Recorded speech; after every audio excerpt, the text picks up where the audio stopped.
నిజాం సాగర్ ప్రాజెక్టులోకి ఎగువ నుంచి స్వల్పంగా ఇన్ఫ్లో వచ్చి చేరుతుంది. దీంతో శుక్రవారం సాయంత్రం ప్రాజెక్టు ఒక వరద గేటును ఎత్తి 5,497 క్యూసెక్ల నీటిని మంజీరా నదికి విడుదల చేసినట్లు ప్రాజెక్టు ఏఈ సంకేత్ తెలిపారు. ప్రాజెక్టులోకి 5,760 క్యూసెక్ల ఇన్ఫ్లో వచ్చి చేరుతున్నట్లు చెప్పారు. ప్రస్తుత ప్రాజెక్టు పూర్తి స్థాయిలో నిండుకుండలా మారింది. పోలీస్ అమరవీరుల సంస్మరణ దినోత్సవాల భాగంగా శనివారం ఉదయం నగరంలోని పులాంగ్ చౌరస్తా నుంచి పోలీసులు సైకిల్ బైక్ ర్యాలీ నిర్వహించారు. ఈ కార్యక్రమంలో సిపి సాయి చైతన్య పాల్గొన్నారు.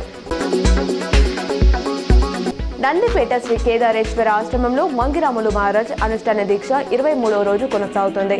శనివారం భక్తులకు దర్శనమిచ్చి ఆశీస్సులు అందజేశారు. సీఎం రేవంత్ రెడ్డి ఇవాళ ఉదయం ఢిల్లీకి వెళ్లనున్నారు. మధ్యాహ్నం 3 గంటలకు ఏఐసీసీ కార్యాలయంలో పార్టీ చీఫ్ ఖార్గేతో ఆయన భేటీ కానున్నారు. జిల్లా కాంగ్రెస్ కమిటీ అధ్యక్షుల నియామకాలపై అధిష్టానం సీఎం అభిప్రాయాలను తీసుకోనున్నట్లు తెలుస్తుంది. దీంతో పాటు తాజా రాజకీయ పరిస్థితులు, మంత్రుల మధ్య విభేదాలు, అంతర్గత అంశాలపై చర్చించనున్నట్లు సమాచారం. రాష్ట్రంలో 3 రోజుల పాటు ఉరుములు, మెరుపులు, ఈదురు గాలులతో కూడిన వర్షాలు కురుస్తాయని హైదరాబాద్ వాతావరణ కేంద్రం తెలిపింది. ఇవాళ ఖమ్మం, కొత్తగూడెం, నల్గొండ, సూర్యాపేట, మహబూబాబాద్, వరంగల్, హన్మకొండ, జనగాం, సిద్దిపేట, యాదాద్రి, రంగారెడ్డి, హైదరాబాద్, మేడ్చల్, వికారాబాద్, సంగారెడ్డి, మెదక్, కామారెడ్డి, ఉమ్మడి, మహబూబ్ నగర్ జిల్లాలకు ఎల్లో అలర్ట్ జారీ చేసింది.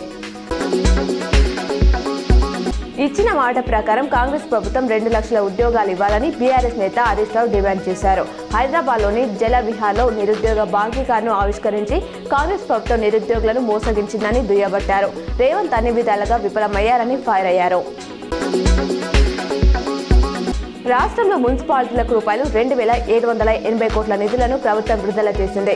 138 మున్సిపాలిటీలు, కార్పొరేషన్లలో 2,432 పనులకు ఆమోదం తెలిపింది. వెంటనే టెండర్లు పిలిచి పనులు చేపట్టాలని సీఎం రేవంత్ ఆదేశాలు జారీ చేశారు. కొత్త, పాత మున్సిపాలిటీలకు రూపాయలు 15 కోట్లు, అదనంగా గ్రామ పంచాయతీలు, విలీనమైన మున్సిపాలిటీలకు రూపాయలు 20 కోట్లు, కొత్తగా ఏర్పాటైన మున్సిపల్ కార్పొరేషన్లకు రూపాయలు 30 కోట్ల చొప్పున రిలీజ్ చేశారు.